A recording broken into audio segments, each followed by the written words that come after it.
مجاہد اسقلم علی یار خان۔ اس سے چند گز کے فاصلے پر میں نے ایک بلند جگہ منتخب کر لی اور لوگوں کو اپنے ارادے سے آگاہ کر دیا۔ اوکے چیف، میں بھی چلوں؟ لوگوں کی نگاہوں میں جیسے اس سارے ہنگامے کی کوئی حیثیت نہیں تھی۔ ایسے بے جگرے لوگ کم ہی نگاہوں سے گزرتے ہیں۔ نہیں لوبو، نہایت ہوشیاری سے یہاں رکو، نہ جانے تمہاری کیا ضرورت پیش آ جائے، میں نے اسے سمجھایا۔ اوکے ماسٹر، لوبو نے جواب دیا۔ میں اپنا بدن تولنے لگا اور پھر اس چٹان کی طرف دوڑ لگا دی۔ ان کمبختوں کی پھرتی اور مہارت قابل دید تھی۔ جو ہی انہوں نے مجھے دوڑتے دیکھا اس طرف فائر کھول دیا، لیکن میں نے پلک جھپکتے میں پوزیشن سنبھال لی اور گولیوں سے محفوظ ہو گیا۔ اس بلند چٹان سے دریا پار کرنے کا منظر بخوبی نظر آ رہا تھا۔ 20-25 آدمی ایک ٹرک سے لکڑی کے تختے اتار رہے تھے اور موٹے موٹے رسوں کے ٹکڑے ایک خاص ناپ سے کاٹے جا رہے تھے۔ پل درمیان سے ٹوٹا ہوا نظر آ رہا تھا اور اس ٹوٹے ہوئے حصے کے عین نیچے ایک ٹرک پانی میں ڈوبا ہوا تھا۔ تو یہ تھی وہ غیبی امداد جس نے اب تک ہمیں بچائے رکھا تھا۔ وہ دونوں آدمی جو ہمارا شکار ہو گئے تھے غالباً نگرانی پر مقرر تھے۔ باقی لوگوں نے وقت مقررہ پر اس جگہ پہنچنے کی کوشش کی ہوگی جہاں ڈائر طیارے کو اتار کر لایا تھا، لیکن تختوں کا پل ٹرک کا وزن برداشت نہیں کر سکا تھا۔ یہ لوگ پھنس گئے تھے۔ اگر یہ پل نہ ٹوٹتا تو شاید صورتحال بدل چکی ہوتی۔ در حقیقت اتنے آدمیوں سے اس بے سر و سامانی کے عالم میں مقابلہ مشکل تھا۔ اس وقت صرف ایک ہی ترکیب تھی، کسی طرح انہیں پل کی مرمت سے روکا جائے۔ میں اس معاملے پر غور کرنے لگا۔ میری نگاہیں ان لوگوں کا جائزہ لے رہی تھیں۔ ان میں سے چند لوگ جگہ جگہ چھپے ہوئے گولیاں برسا رہے تھے، باقی تندہی سے پل کی مرمت میں مصروف تھے۔ تقریباً 15 آدمی تختوں کی ایک بڑی تعداد کو رسوں کی مدد سے پل کے ٹوٹے ہوئے حصے کی طرف کھسکا رہے تھے۔ وہ نہایت احتیاط سے خود کو سنبھالے ہوئے ایک ایک انچ آگے بڑھ رہے تھے۔ ان کی ہر جنبش اس بات کا مظہر تھی کہ وہ خوف زدہ ہیں اور نہایت سراسیمگی کے عالم میں یہ کام کر رہے ہیں۔ کاش ہمارے پاس اسلحہ ہوتا۔ اگر ہم بھی کسی طرح مسلح ہوتے تو پھر ان لوگوں کا ٹکنا مشکل تھا۔ سمجھ میں نہیں آتا تھا کہ یہ سازش کس کے خلاف تھی اور یہ لوگ کیا چاہتے تھے۔ پل اگر تعمیر ہو گیا اور یہ اس کی مرمت میں کامیاب ہو گئے تو تباہ شدہ جہاز کے نیم مردہ مسافروں کی زندگی کے لالے پڑ جائیں گے۔ اس لیے کسی طرح انہیں دریا کے دوسرے کنارے پر روکنا تھا۔ میں نے اشاروں سے لوبو کو پاس بلایا۔ لوبو جیسے اس کا منتظر ہی تھا۔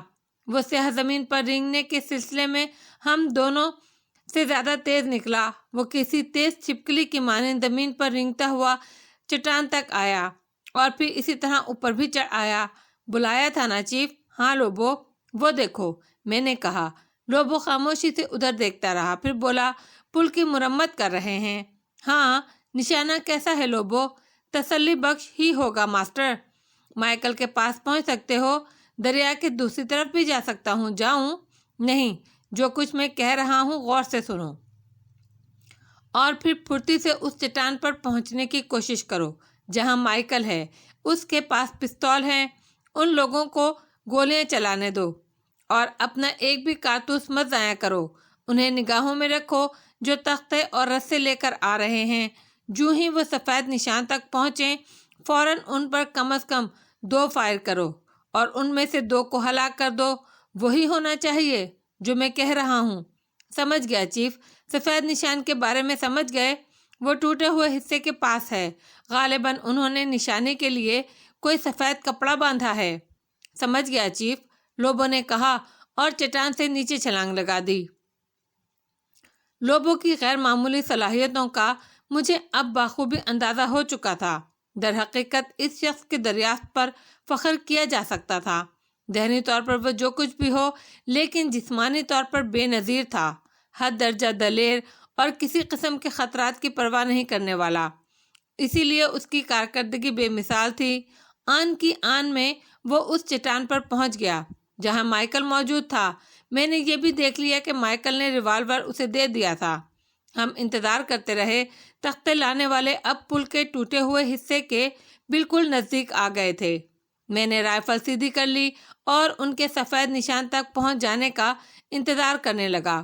پہلی بار ہماری طرف سے 4 فائر ہوئے اور کیا ہی عمدہ نتیجہ برآمد ہوا تھا۔ ان فائروں کا ہم 4 گولیوں کو سینکڑوں گولیوں پر بھاری کہہ سکتے تھے۔ پل پر موجود لوگوں میں سے 4 آدمی نیچے آ گرے، لیکن اس کے بعد باقی جو بچے وہ ان لمبے اور وزنی شہتیروں کی زد میں آ گئے جنہیں وہ سنبھالے ہوئے تھے۔ شہتیروں میں الجھے ہوئے وہ ٹوٹے ہوئے پل سے نیچے گرے اور آن کی آن میں پانی کی تیز دھار کے ساتھ بہتے ہوئے دور نکل گئے۔ ان کی دل خراش چیخوں نے کلیجے دہلا دیے تھے۔ دریا کے دوسری طرف بھگدڑ مچ گئی تھی۔ وہ لوگ بری طرح بدحواس ہو کر دوڑ پڑے تھے۔ دریا کے دوسرے کنارے پر جو ساز و سامان اور ٹرک وغیرہ تھا، سب کے سب جوں کے توں رہ گئے تھے۔ یہ لمحات ہمارے لیے افسوسناک تھے۔ کاش کسی طرح ہم دریا کے دوسری طرف پہنچ سکتے اور اس سامان پر قبضہ کر سکتے، خاص طور سے ٹرک جو ہمارے ہر دکھ کا مداوع بن سکتے تھے۔ اتنی تعداد میں ہونے کے باوجود ان کی یہ بدحواسی تعجب خیز تھی۔ اس سے صرف ایک ہی نتیجہ اخذ کیا جا سکتا تھا کہ برفانی ویرانوں کی اس زندگی نے ان کے اعصاب کو متاثر کیا تھا اور اب ان میں ذرا بھی قوت مدافعت باقی نہیں رہی تھی۔ ان کے دل کمزور ہو چکے تھے۔ باہر کیف دوسری طرف کی اندھا دھند فائرنگ بند ہو گئی۔ وہ کنارے سے کافی دور بھاگ گئے۔ اس طرح ہمیں اپنے علاقے میں نقل و حرکت کی آزادی مل گئی۔ نہ صرف یہ ہوا بلکہ تختے وغیرہ پانی میں بہہ جانے سے پل کی مرمت بھی کچھ دیر کے لیے رک گئی۔ جیکسن، فریڈ اور میگ وغیرہ نے نہ جانے کس طرح صورتحال کا اندازہ کر لیا۔ وہ دوڑتے ہوئے ہمارے پاس آ گئے۔ دوسری طرف سے مائیکل اور لوبو بھی وہاں آ گئے۔ ہمیں اس طرح بے فکر نہیں ہونا چاہیے دوستو، یہاں ہم ان کی گولیوں کی زد پر ہیں۔ میں نے کہا، کیا صورتحال ہے؟ فائرنگ اور چیخیں؟ میرا خیال ہے ہماری طرف سے بھی فائر ہوئے ہیں، میگ نے کہا۔ یہ جو علی ہے نا میگ، یہ عام انسان نہیں ہے۔ اب تک جو کچھ ہوا اس پر غور کرو تو بخوبی اندازہ ہو جائے گا تمہیں، مائیکل نے گہری نگاہوں سے مجھے دیکھتے ہوئے کہا اور پھر ان لوگوں کو تفصیل بتانے لگا۔ میگ نے چٹان پر چڑھ کر دوسری طرف دیکھا اور کہنے لگا، تمام سامان جوں کا توں موجود ہے، قرب و جوار میں کوئی نظر نہیں آ رہا۔ وہ چٹان سے نیچے اتر آیا۔ آپ مجھے اجازت دیں ماسٹر، میں دوسرے کنارے پر جا کر اسلحہ حاصل کرنے کی کوشش کروں۔ اگر یہ نہ کر سکا تو کم از کم اتنا ضرور کروں گا کہ ان کے پل کی مرمت کرنے کی ساری تدبیریں ناکام بنا دوں گا۔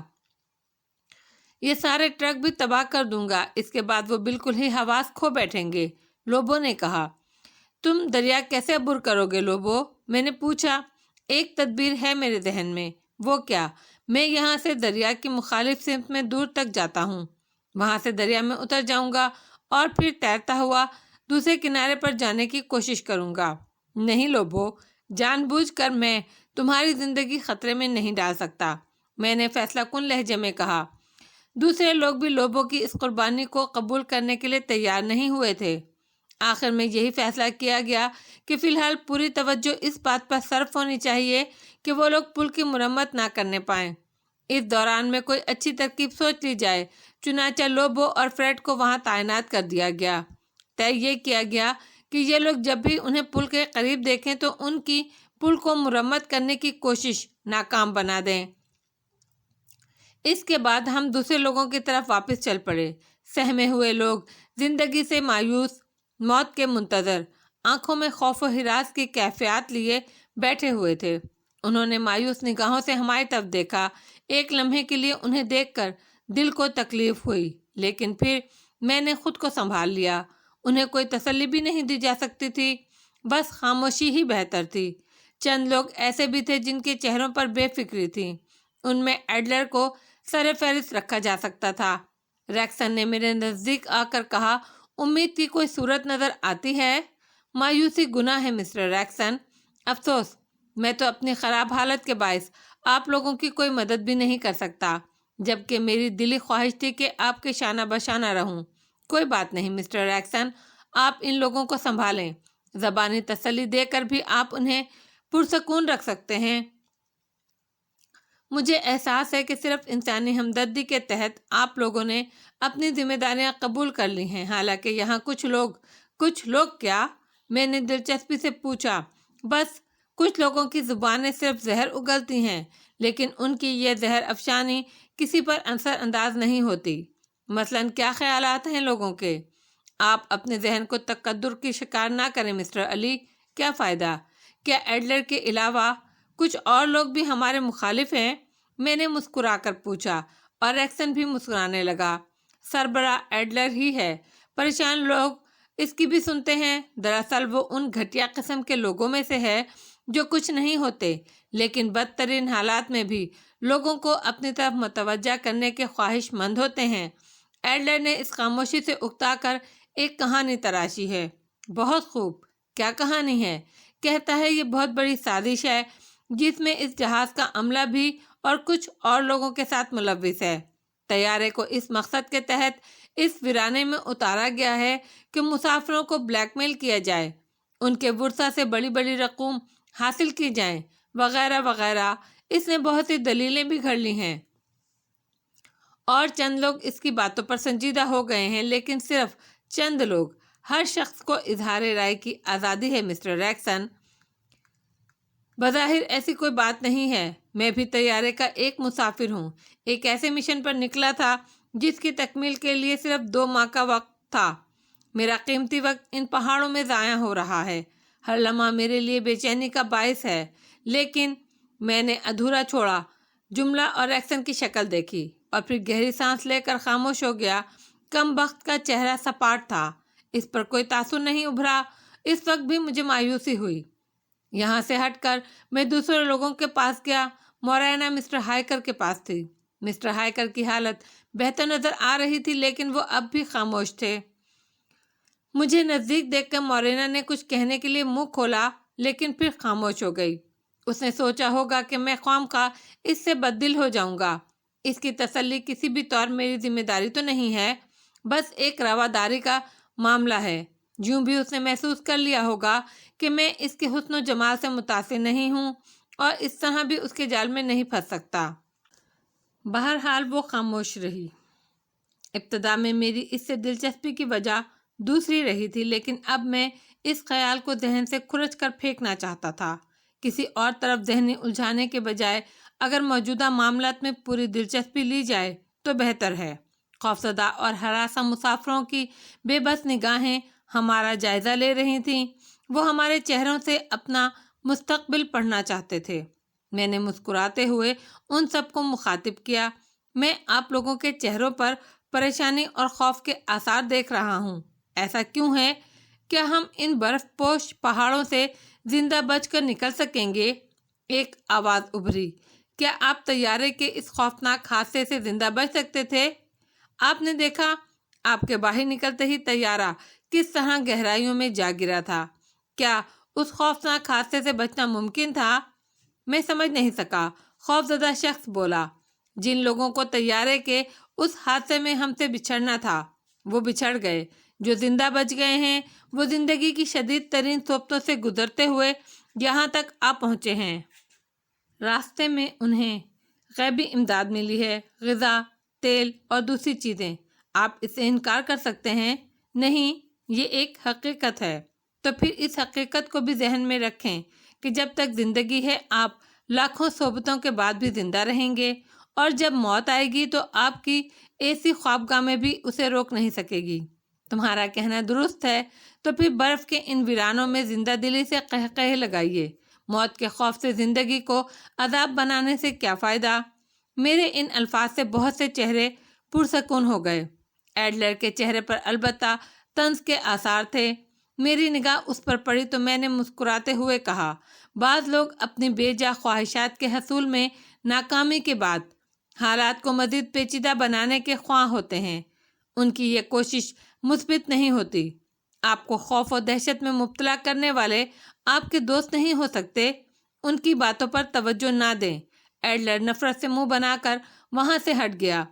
پل کے دوسری طرف پراسرار خاموشی چھائی ہوئی تھی۔ ان کی تمام سرگرمیاں یک لخت ختم ہو گئی تھی اور یقیناً ان پر بھی دہشت طاری تھی۔ نہ جانے کیوں وہ اس قدر خوفزدہ ہو گئے تھے۔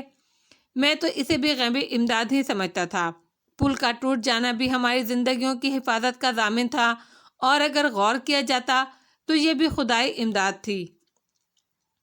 پل کی مرمت کا کام رک گیا تھا۔ یہ صورتحال زیادہ دیر نہیں رہی، دفعتاً دوسری طرف سے بے تحاشا فائرنگ شروع ہو گئی۔ اس فائرنگ کی شدت سے ہمارے لیے یہ اندازہ لگانا مشکل نہیں تھا کہ وہ لوگ کس قدر خوفزدہ اور کھسیانے ہو گئے ہیں۔ ان کی اس فائرنگ سے چٹانوں کے ذرے اور چھوٹے بڑے پتھر ٹوٹ کر فضا میں اڑ رہے تھے۔ وہ کوئی نشانہ لے کر فائر نہیں کر رہے تھے، بس اندھادھند گولیاں ضائع کر رہے تھے۔ میں نے اس موقع پر لوبو اور فریڈ سے دور رہنا مناسب نہیں سمجھا۔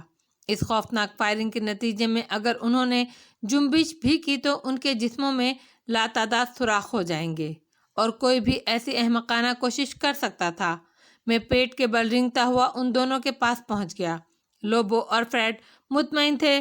اگر تم لوگ تھک گئے ہو تو ڈیوٹی بدل دی جائے، میں نے کہا، اور فریڈ ہنسنے لگا۔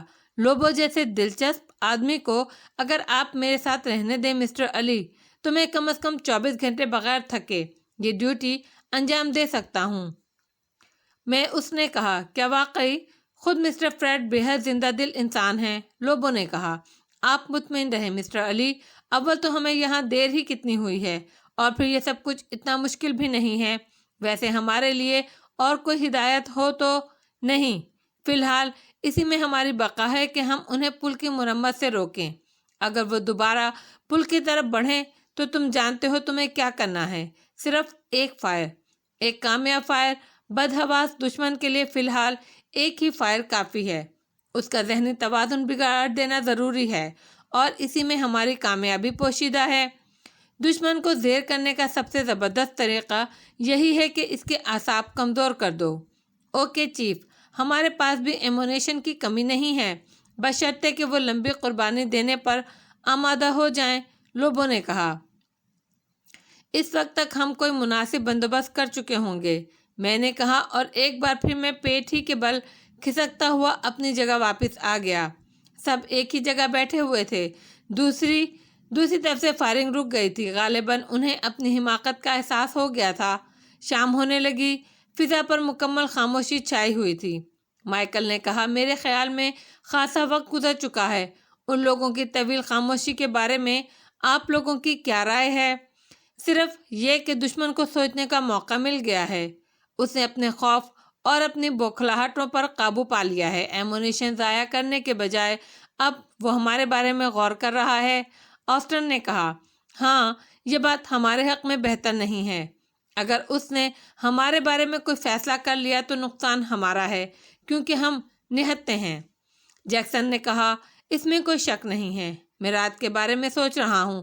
رات کو وہ لوگ یقیناً پل کی مرمت کرنے کی کوشش کریں گے، کیونکہ ان کی تمام تر کامیابی اسی پر منحصر ہے کہ وہ پل کی مرمت کر لیں۔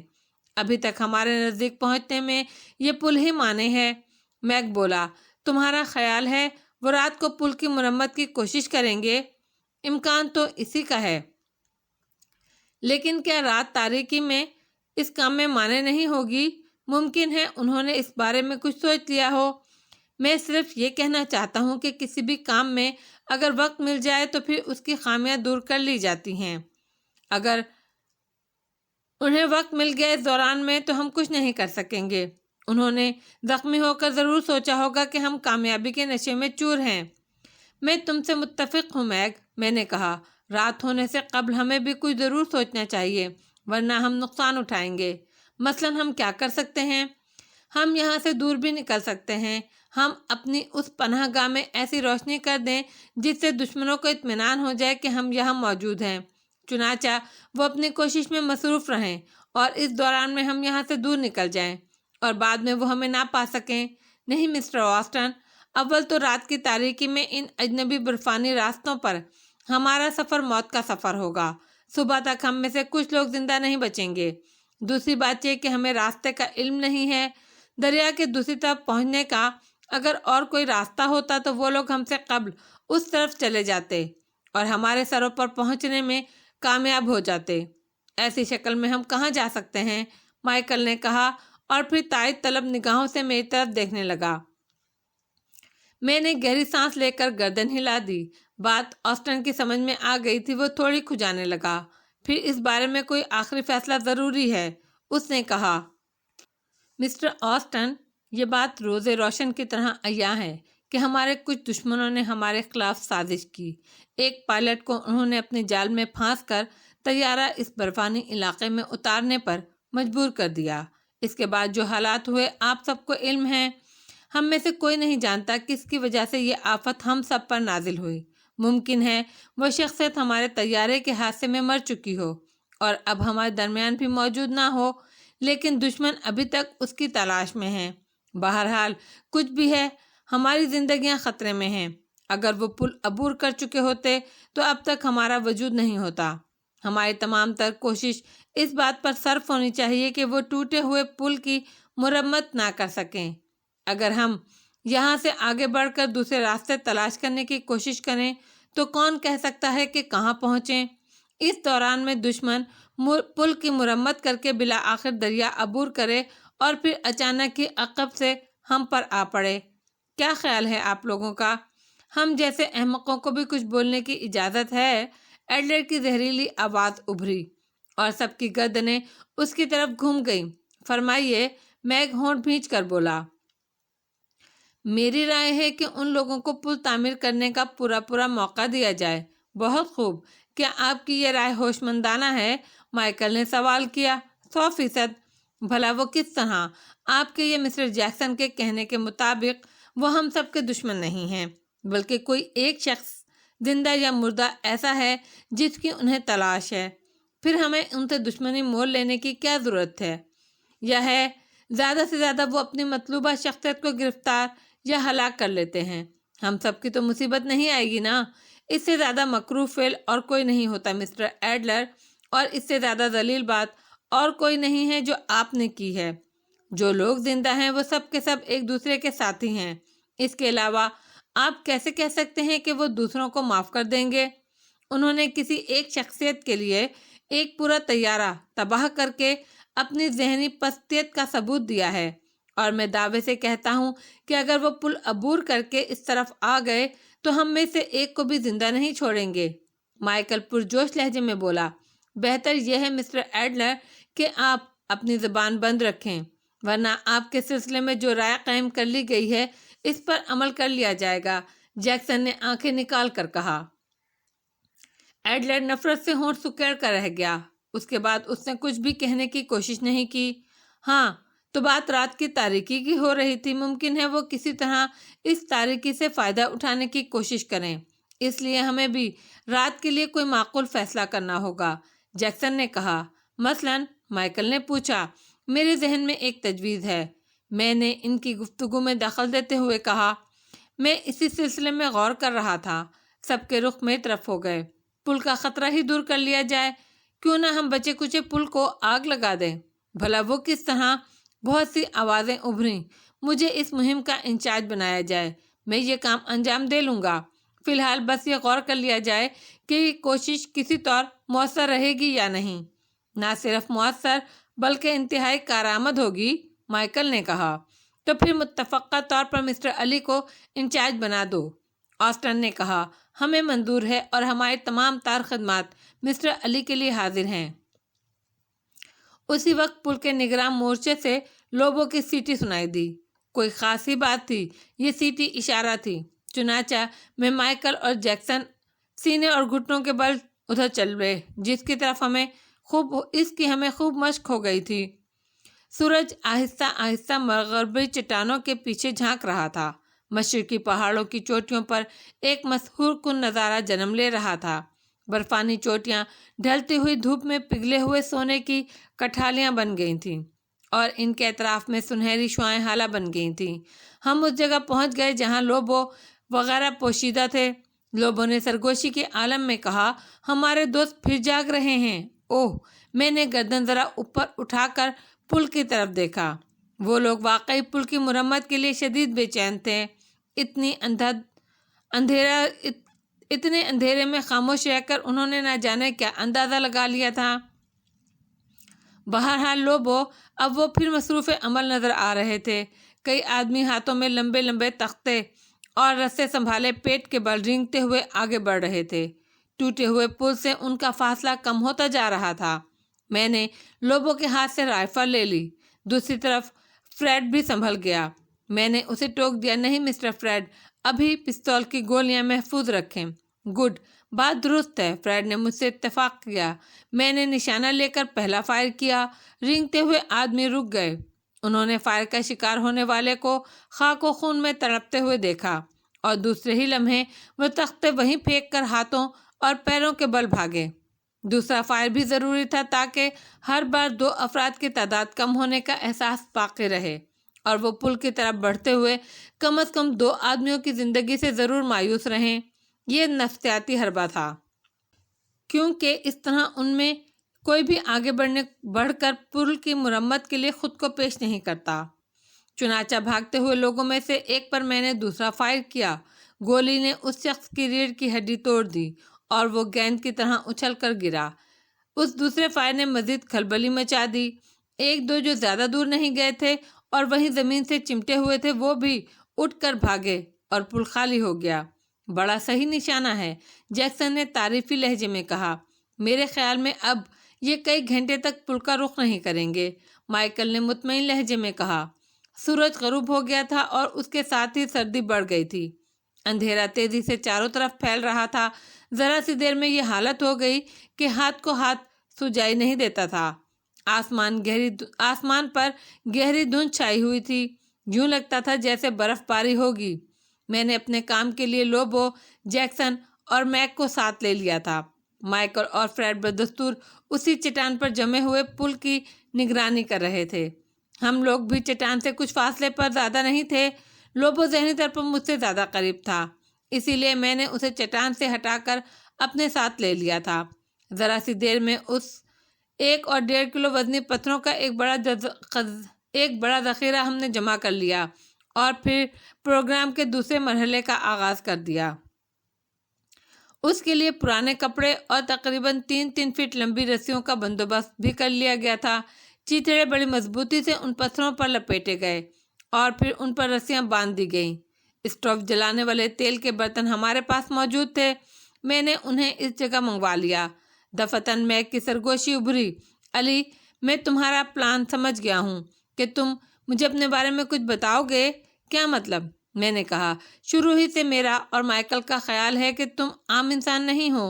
اس نے خفیف سی مسکراہٹ سے کہا۔ مجھے ہنسی آ گئی۔ یہ وقت ان باتوں کا نہیں ہے۔ یہ بتاؤ، میری ترکیب کارگر ہو سکتی ہے یا نہیں؟ ضرور ہونی چاہیے۔ ان لوگوں کو میک کی بات پوری نہیں ہوئی تھی کہ دفتن فضا میں عجیب سی آواز پھیل گئی۔ ہم چونک پڑے۔ چند لمحوں کے لیے تو سمجھ میں ہی نہیں آیا کہ یہ آواز کیسی تھی۔ میں نے فریڈ کو آواز دی۔ یس مسٹر علی، یہ آواز کیسی ہے فریڈ؟ کچھ پتہ نہیں چلتا مسٹر علی، غالباً وہ فرار ہو رہے ہیں۔ انہوں نے ٹرک کے انجن اسٹارٹ کیے ہیں، فریڈ بولا۔ پھر سب کچھ سمجھ میں آ گیا۔ پل کے دوسری طرف سے روشنیوں کا سیلاب امڑ آیا تھا۔ یہ ٹرکوں اور جیپوں کی روشنیاں تھیں جو پل کا احاطہ کیے ہوئے تھیں۔ غالباً انہیں بھی پل کے بارے میں خدشہ تھا اور ان کا یہ خدشہ بے سبب نہیں تھا۔ وہی ہونے والا تھا جو انہوں نے سوچا تھا، لیکن میرے ذہن میں جو تھا اس کا ابھی میرے قریبی ساتھیوں کو بھی علم نہیں تھا۔ فریڈ کی آواز دوبارہ میرے کانوں میں ابھری۔ وہ مجھے پکار رہا تھا، مسٹر علی، مسٹر علی۔ کیا بات ہے فریڈ دیئر؟ میں نے کہا۔ ہمیں باتیں کرنے میں کوئی خطرہ نہیں تھا۔ ہماری آواز کسی قیمت پر ان کے کانوں میں نہیں پہنچ سکتی تھی۔ ٹرک کی روشنی میں وہ کوئی اور سرگرمی دکھانے والے ہیں۔ خاصی بھاگ دوڑ ہو رہی ہے۔ معلوم ہوتا ہے وہ کسی اور منصوبے پر عمل کر رہے ہیں۔ 1 منٹ فریڈ، میں نے کہا اور بندروں جیسی پھرتی کے ساتھ چٹان پر پہنچ گیا۔ در حقیقت وہ لوگ نئے عزم اور نئے حوصلے کے ساتھ آگے آئے تھے۔ روشنی میں پل کے دونوں سرے صاف نظر آ رہے تھے۔ وہ لوگ تیزی سے ادھر ادھر گھومتے پھرتے صاف دکھائی دے رہے تھے۔ واقعی یہ لوگ بڑی سرگرمی سے کام کر رہے ہیں۔ مقصد پل کی مرمت کے علاوہ اور کچھ نہیں ہوگا، میں نے کہا، لیکن یہ بے خوفی اور بے جگری تعجب خیز ہے۔ روشنی میں وہ صاف نظر آ رہے ہیں اور ہم بآسانی ان کا نشانہ لے سکتے ہیں۔ بجائے اس کے کہ وہ خاموشی سے کچھ کرنے کی کوشش کرتے، اس خطرے میں علل اعلان کام کرنے کا کیا معنی ہے؟ ممکن ہے انہوں نے سکون سے بیٹھ کر اس بارے میں سوچا ہو۔ میں نے گہری سانس لی۔ کیا مطلب؟ بھئی صاف ظاہر ہے عقل سے کام لیتے تو پہلے ہی اندازہ کر سکتے تھے۔ ہوائی جہازوں کے سفر مسلح ہو کر نہیں کیے جا سکتے۔ اس ایک آدمی ڈائر کے علاوہ کسی کے پاس پستول نہیں تھا۔ انہوں نے آخرکار اندازہ لگا لیا ہوگا کہ ہمارے پاس زیادہ اسلحہ نہیں ہو سکتا، زیادہ سے زیادہ پستول یا پھر ان کے ہلاک شدگان ساتھیوں کی رائفلز۔ گڈ، یقیناً ایسی ہی بات ہے، لیکن فریڈ بولا۔ اوہ وہ دیکھو، میں نے اشارہ کیا اور فریڈ اس طرف دیکھنے لگا۔ دو آدمی ہاتھوں میں تختہ اٹھائے پل کی طرف بڑھتے نظر آ رہے تھے۔ پل کے قریب آ کر وہ اوندھے لیٹ گئے اور آہستہ آہستہ آگے سرکنے لگے۔ فریڈ بے چین ہونے لگا۔ فائر نہیں کریں گے مسٹر علی؟ نہیں فریڈ، ابھی نہیں۔ ہم ان کے ارادوں کو بھانپ رہے ہیں یا نہیں؟ نہیں، میں نہیں سمجھ سکا۔ انہیں واقعی عقل آ گئی ہے۔ پہلے وہ پل کی باقاعدہ مرمت کے چکر میں لگے ہوئے تھے، لیکن اب انہوں نے سوچا ہے کہ صرف چند تختے جوڑ کر وہ بآسانی خلا کو پھلانگ سکتے ہیں۔ ان کی تعداد بھی کافی ہے، پھر وہ پوری طرح مسلح ہیں جبکہ ہم نہتے ہیں۔ اس طرح وہ ہم پر قابو آسانی سے پا سکتے ہیں۔ خدا کی پناہ، بالکل صحیح اندازہ ہے، فریڈ نے گہری سانس لے کر کہا۔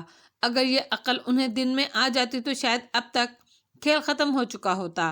میں نے کہا، گولی نہیں چلائیں گے مسٹر علی؟ فریڈ پھر بولا۔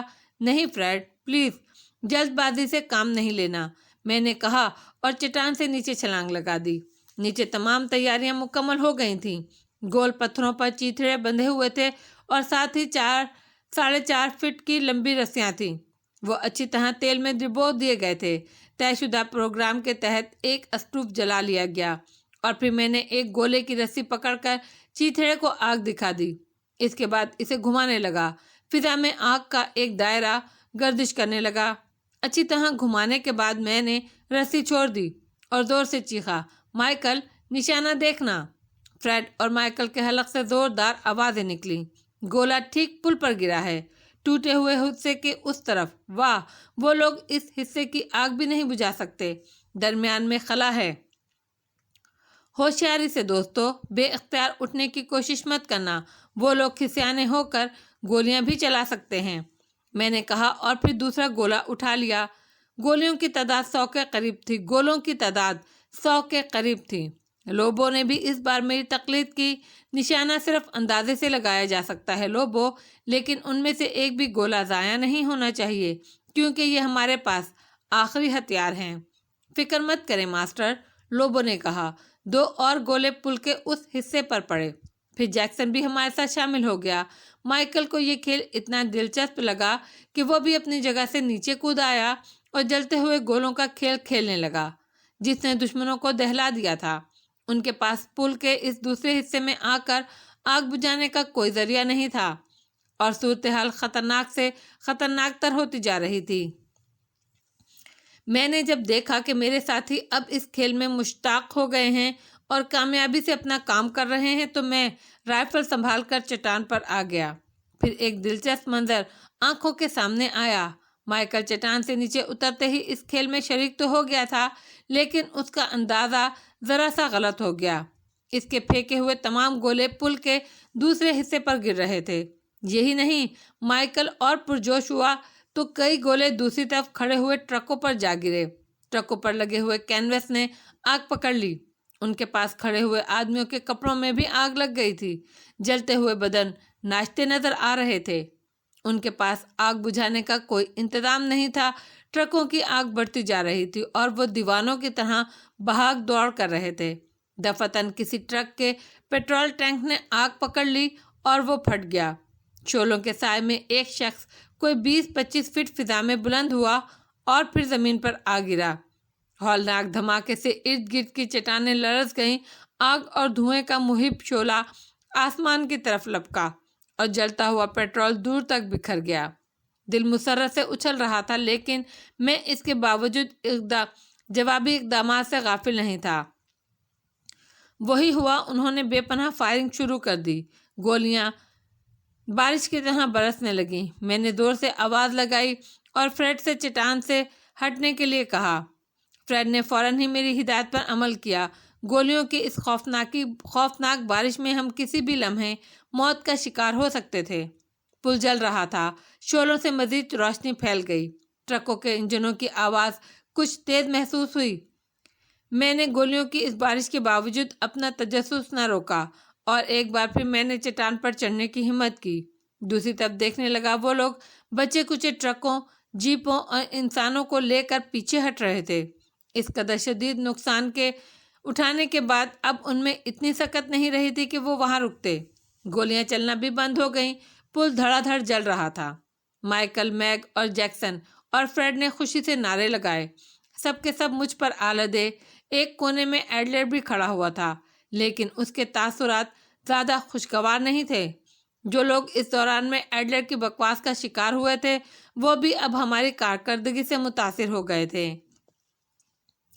ان میں سے بیشتر نے آگے بڑھ کر مجھے مبارکباد دی تھی۔ خاموش طبع ریکسن بھی آگے بڑھ کر گرمجوشی سے مجھ سے گلے ملا۔ تمہاری اتنی عمر نہیں ہے علی، جتنا تجربہ ہے۔ میری طرف سے مبارکباد قبول کرو، اس نے خلوص سے کہا۔ شکریہ دوستو، ایڈلر کو تو ہمیشہ مت اون ہی کرو گے تم لوگ، لیکن کچھ میں اس وقت کہہ رہا ہوں، اس پر یقین نہ کرو تو انتہائی افسوس کی بات ہوگی۔ ایڈلر کی زہریلی آواز پھر ابھری۔ تمام لوگ اس کی طرف متوجہ ہو گئے۔ مائیکل نے مسکراتے ہوئے کہا، بڑی دیر کے بعد آپ کی زبان پر کھجلی ہوئی ہے مسٹر ایڈلر، فرمائیے اس وقت آپ کیا نکتہ بیان کر رہے ہیں؟ اب تک یہ سوچا جاتا رہا ہے کہ وہ کون سی شخصیت تھی جس کے دشمنوں نے باقی تمام لوگوں کو بھی موت و زیست کی کشمکش میں ڈال دیا تھا۔ اب یہ سوچا جاتا رہا ہے مسٹر ایڈلر۔ ہاں پھر؟ مائیکل بولا، اب بھی تم اس شخصیت کو نہیں پہچان سکے؟ اوہ، اس کا انکشاف آپ ہی کر دیں مسٹر ایڈلر۔ مسٹر علی کے علاوہ اور کون ہو سکتا ہے؟ اگر ایسی بات ہے تو پھر ذرا معلوم کر کے بتائیں کہ مسٹر علی کون ہیں۔ ویری گڈ، آپ کو یہ بات قابل غور ہے، بلکہ میرا خیال ہے آپ نے نہایت ذہانت کی بات کی ہے۔ لیکن اگر مسٹر علی ہیں تو پھر اس بات کو ہم سراہتے ہیں۔ علی نے اپنے لادادار دشمنوں کو نیچے جو دکھا دیا ہے، اور ہم جو مصیبت میں پھنسے ہوئے ہیں اس کی وجہ سے، ہاں، اس کی سزا مسٹر علی کو دی جا سکتی ہے۔ کیا آپ ان کے لیے سزا تجویز کریں گے؟ مائیکل نے کہا۔ تم مجھ پر طنز کر رہے ہو، میرا مذاق اڑا رہے ہو؟ ہاں مسٹر ایڈلر، آپ کا یہ اندازہ بھی بالکل درست ہے، کیونکہ بقول آپ کے ہم تو ہیں ہی ایک دوسرے کے شریک کار۔ مائیکل مسخرے پن سے بولا، اور تمام لوگ ہنس پڑے۔ ایڈلر کی ان باتوں کو نفرت کی نگاہ سے دیکھا گیا تھا۔ طیارے کے مسافر چٹانوں سے کافی پیچھے ہٹ کر آرام کرنے لیٹ گئے۔ ہم چند آدمی بھی ایک گروپ کی شکل میں ایک جگہ بیٹھ گئے۔ نیند کسی کی آنکھوں میں نہیں تھی۔ جلے ہوئے پل اور ٹرکوں کی روشنی ابھی تک پھیلی ہوئی تھی۔ میگ نے کہا، میرا خیال ہے اب پل کی مرمت تو ان کے بس کی بات نہیں رہی۔ ہاں فی الحال تو اس کا امکان نہیں۔ میں نے کہا، فی الحال؟ میگ نے سوالیہ انداز میں مجھے دیکھا۔ ہاں میگ، فی الحال ہی کہا جا سکتا ہے، میں نے آہستہ سے کہا۔ کیا آپ کے خیال میں وہ لوگ کچھ نئی کوششیں کر سکتے ہیں؟ یقیناً اس کا امکان ہے، لیکن ان کے ذرائع کیا ہوں گے؟ کچھ نہ کچھ تو ضرور ہوں گے۔ میرا مطلب ہے برف کے ان ویرانوں میں وہ اثر نو کیا کر سکتے ہیں؟ آپ اس بات کو کیوں بھول رہے ہیں مسٹر میگ کہ وہ اس ساز و سامان کے ساتھ یہاں پہنچے تھے؟ انہیں جہاز کے نہتے مسافروں کی طرف سے اس شدید مزاحمت کی امید نہیں ہوگی، لیکن جو کچھ ہوا اس کے بعد وہ نئے سرے سے کوشش ضرور کریں گے۔ ایک بات اب بھی ذہن میں اٹکی رہ جاتی ہے مسٹر علی، جیکسن نے کہا، کیا آخر وہ کون ہے جس کی وجہ سے یہ سارا ہنگامہ ہو رہا ہے؟ وہ زندہ ہے یا مر چکا ہے؟ اگر زندہ ہے تو کون ہے؟ جہاز کے اتنے مسافروں میں اسے کیسے تلاش کیا جا سکتا ہے؟ یہ ڈیوٹی مسٹر ایڈلر کے سپرد کر دی جائے تو بہتر ہے، میں نے ہنس کر کہا۔ اوہ وہ ڈفر ہے، مائیکل بولا، میں اس شخص کے سخت خلاف ہوں۔ میرے خیال میں مسٹر علی، اس کے بارے میں کچھ سوچنا بے حد ضروری ہے۔ وہ خدا واسطے کا بیر رکھنے والوں میں سے ہے۔ مثلاً کیا سوچو گے؟ اب دیکھیے نا، وہ ذلیل شخص، مائیکل غصے سے بولا۔ کوئی بات نہیں، میں نے اس کی بات کاٹ دی۔ نہ جانے کس کے ذہن میں کیا کیا ہے، کون جانے ہمیں کوئی منزل مل ہی جائے، اس کے بعد کون کہاں ہوگا، کسے پتا؟ صرف اس وقت تک کی بات ہے، میرے خیال میں اسے نظر انداز کرو۔ مگر اب کیا ہوگا؟ میگ نے پوچھا۔ ہاں یہ سوال سب سے اہم ہے۔ میرے خیال میں وقتی طور پر ان کا خطرہ ٹل گیا ہے۔ ہم اسے مستقبل میں چھٹکارا نہیں کہہ سکتے، جس طرح وہ لوگ اس پل کے بغیر دریا عبور نہیں کر سکتے، اسی طرح ہمارے لیے بھی یہ ممکن نہیں ہوگا۔ اب یہ بہتر ہے کہ ہم یہاں سے آگے بڑھیں، زندہ رہنے کا ذریعہ تلاش کریں۔ کم از کم کوئی فوری خطرہ تو نہیں ہے نا؟ اس کے علاوہ اور کیا جا سکتا ہے؟ تو پھر صبح کو جیکسن نے پوچھا، ہم تو اسی وقت سفر کر سکتے ہیں، لیکن دوسرے لوگوں کو اس کے لیے مجبور نہیں کیا جا سکتا۔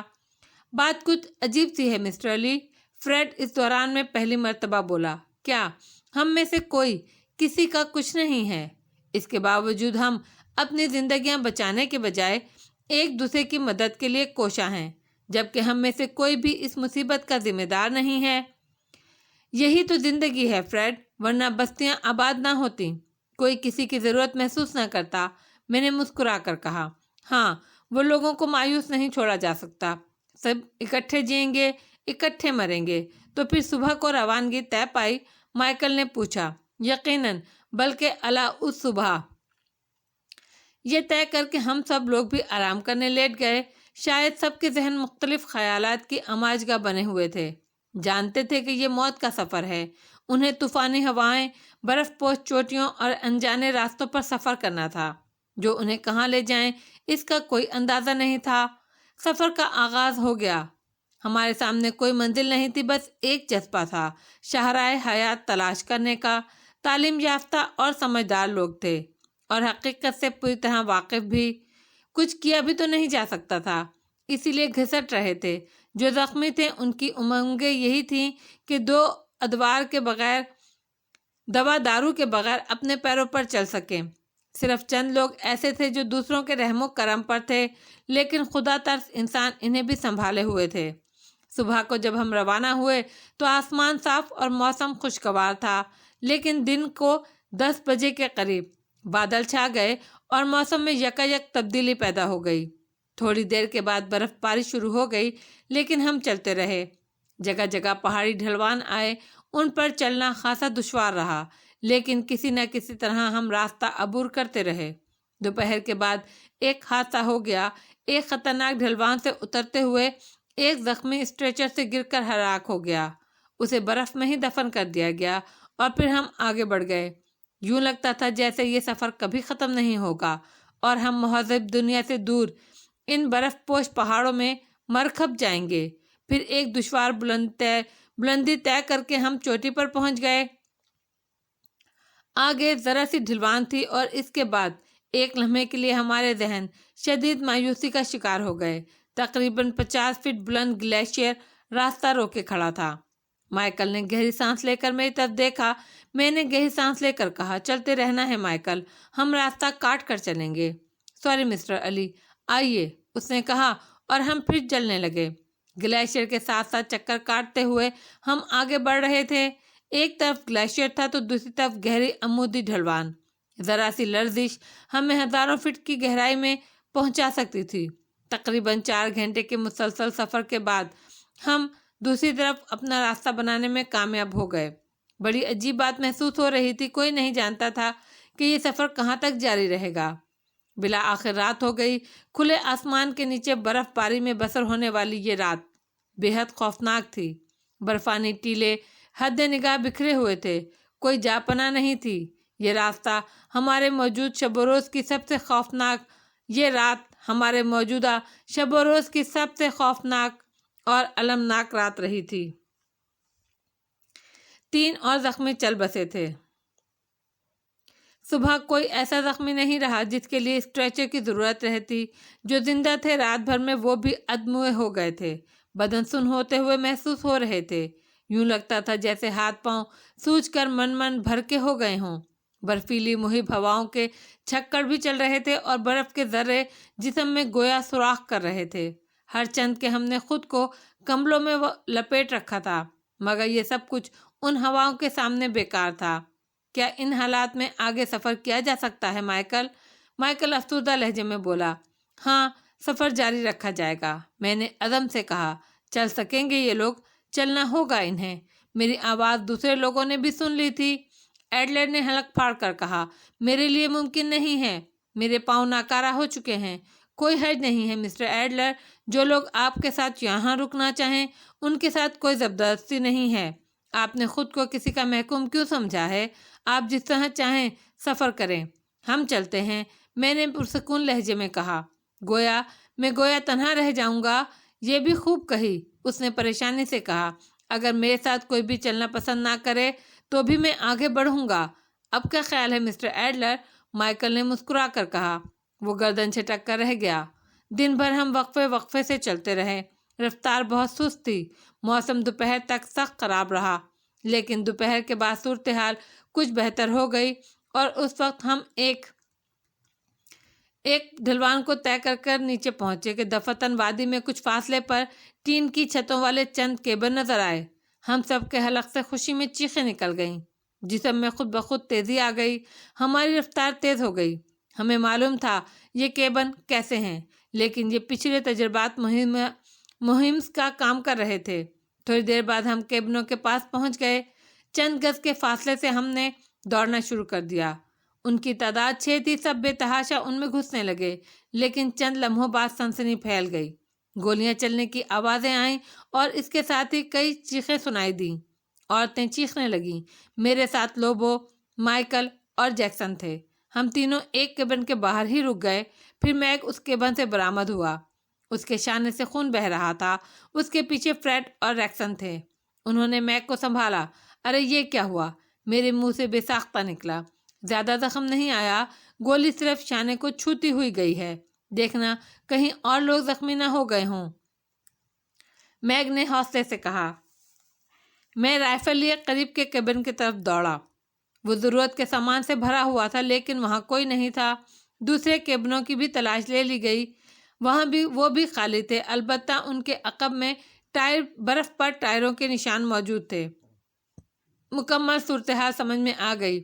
مائیکل نے میک کے زخم کو کس کر باندھ دیا تھا، اس طرح خون بہنا بند ہو گیا تھا۔ جس کیبن میں میک، فریڈ اور ریکس موجود تھے، اس میں 2 آدمی تھے۔ ہمارے ساتھیوں نے انہیں نہیں دیکھا۔ یہ اس وقت چونکے جب ان دونوں نے پستول سے فائرنگ کر دی۔ خوش قسمتی تھی کہ صرف ایک گولی میک کے شانے کو چھوتی ہوئی گزر گئی اور فریڈ نے ایک لمحہ ضائع کیے بغیر پستول سے 2 گولیاں چلا کر انہیں ٹھنڈا کر دیا، ورنہ اس مختصر سے کیبن میں داخل ہونے والوں کی زندگیاں بچنا محال تھیں۔ کاش ان میں سے ایک ہمیں زندہ مل جاتا، اس سے کم از کم ان لوگوں کے بارے میں کچھ تو معلوم ہو سکتا تھا۔ ہم ان کی کیبن میں موجودگی کو تعجب خیز سمجھ رہے تھے۔ مائیکل بولا، اوہ مسٹر علی، وہ یہاں واپس ضرور آ سکتے ہیں، میگ نے کہا۔ اس نے اب خود کو پوری طرح سنبھال لیا تھا۔ ہاں، یہ عین ممکن ہے، انہیں ضرور اندازہ ہوگا کہ ہم یہاں پہنچ چکے ہیں، جیکسن نے کہا۔ ان کیبنوں میں رکنا خطرناک ہے، ضرورت کا سامان لے کر انہیں تباہ کر دیا جائے۔ خوشی کی بات یہ ہے کہ یہاں سے ہمیں اسلحہ بھی ملے گا۔ کیروسلین آئل ہمارے پاس ختم ہو چکا ہے، اب یہاں سے ہم نیا ذخیرہ حاصل کر لیں گے۔ یہ فریڈ کی رائے تھی۔ اب دیر نہ کی جائے، کہیں ہم منصوبہ بندی میں ہی مصروف رہیں اور وہ یہاں پہنچ جائیں۔ جیکسن نے اس کی رائے سے اتفاق کرتے ہوئے کہا۔ تمام لوگوں کو لوٹ مار کی دعوتیں عام دے دو تاکہ سب اپنے حسب استطاعت وزن لاد سکیں، مائیکل بولا۔ اس کے بعد تو قزاقیں شروع ہو گئی۔ 2 پستولوں، 2 رائفل اور بہت سے کارتوس ہاتھ آ گئے۔ اس کے علاوہ ضرورت کا بہت سا سامان مل گیا۔ ساری چیزوں کو حصول کے بعد ہم نے پروگرام کے دوسرے حصے پر عمل کیا، یعنی کیبنوں پر تیل ڈال کر انہیں آگ لگا دی تاکہ دشمن اب ان میں سے کوئی فائدہ حاصل نہ کر سکیں۔ جب کیبنوں سے اٹھنے والے شعلے پوری طرح بلند ہو گئے تو ہم وہاں سے تیز رفتاری سے چل پڑے۔ زخمیوں کا مسئلہ نہیں رہا تھا، اس لیے سفر کی رفتار بھی تیز ہو گئی۔ شائیں شائیں کرتی ہوئی ہوا چنگاڑتی پھر رہی تھی۔ آگے چڑھائی تھی، جلد ہی سانس پھولنے لگی، لیکن بلندی پر غار نظر آ رہے تھے۔